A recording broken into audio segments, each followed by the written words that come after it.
чӣ тавре ки дар масъалаи маъмул мегӯянд ҳамсояи наздик бе аз хиши дур. чӣ тавр ҳамсоя бошем ки ӯро эҳтиром мекунанд ва дӯст медоранд? салом тамошобинони гиромӣ, мо шуморо дар барномаи ту барои ман азизи хайрамақдам мегӯем. мавзӯи имрӯзаи мо ҳамсояи наздик бе аз хиши дур ном дорад. агар шумо ҳамсояи хуб доштан мехоҳед, пас қабл аз ҳама шумо худатон бояд ҳамсояи хуб бошед.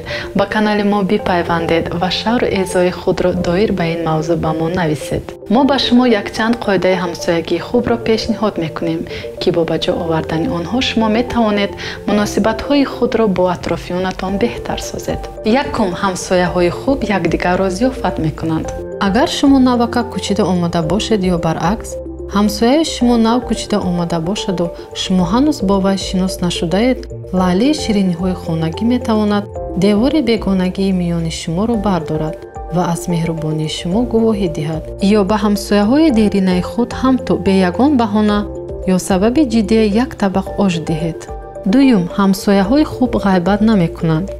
вақте ки маротибаи навбатӣ ҳамсояи ғайбатчии шумо ба тасвир кардани зиндагии шахсӣ ҳамсояи паҳлӯи чапи шумо шурӯъ мекунад, кӯшиш намоед мавзӯи суҳбатро дигар кунед ё дар бораи ягон чизи дигар гап занед, масалан дар бораи муваффақиятҳои касбии ин ҳамсоятон. сеюм, ҳамсояҳои хуб рақамҳои телефонҳои худро ба якдигар медиҳанд. дар асри коммуникатсионии мо рақами телефонии ҳамсояи худро надонистан хеле ғалатӣ аст. чӣ мешавад агар бастаи фармоишдодаи онҳоро саҳван ба суроғаи шумо биёранд? чорум, ҳамсояи хуб худаш кӯмакашро пешниҳод мекунад. шумо ки худ ҳамсояи хуб ҳастед, бо дилу ҷон ба дигарон кӯмак мерасонед. аз суҳбатҳо ва гуфтугӯҳои ҳаррӯза дар мавзӯъҳои маишӣ шумо метавонед хулоса бароред ки кадом намуд кӯмак мумкин аст ба ҳамсояи шумо лозим шавад. агар ҳамсояҳои шумо соҳиби фарзанд бошаду шумо хоҳиши нигоҳубин кардани онҳоро доред, пас кӯмаки худро пешниҳод кунед. панҷум, ҳамсояҳои хуб тозагию тартибро дар ҳавлии умумии худ дӯст медоранд. ҳаргиз халтаи партовро дар даромадгоҳи умумии хона ё зери тирезаи ҳамсояи худ нагузоред.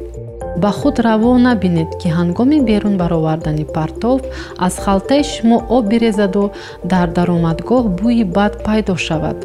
одати хуби дар ноҳияҳо ва деҳот паҳн гашта ба ҳамаи мо писанд аст. ҳар субҳ занони ин минтақаҳо рӯбучинро аз ҳавлӣ ба кӯча оғоз мекунанд. биёед мо низ ин одатро ба кор барем. вақте ки таги тирезаи худро рӯбучин мекунем, таги тирезаи ҳамсоятонро низ ҷоруб занед. шашум, ҳамсояҳои хуб ҳудудро нигоҳ медоранд. ҳамсояи хуб ҳам ҳудуди маънавию ҳам ҳудуди табииро нигоҳ медорад. агар девори умумии шумо бо сабабҳои ба боду ҳаво алоқаманд вайрон шавад, ин мушкили ҳар ду тараф аст. беҳтараш роҳи ҳалли чунин мушкилиҳоро ба мисли девор, таъмири даромадгоҳи хонаҳои баландошёна ва ба ин монандро пешакӣ маслиҳат кунед, то дар оянда ихтилофҳо ба миён наоянд. дар хотир доред, агар шумо ҳамсояи хуб доштан мехоҳед, пас қабл аз ҳама шумо худатон бояд ҳамсояи хуб бошед. дар ин ҷо мо бо шумо худоҳофизӣ мекунем. хайр то вохӯрии оянда.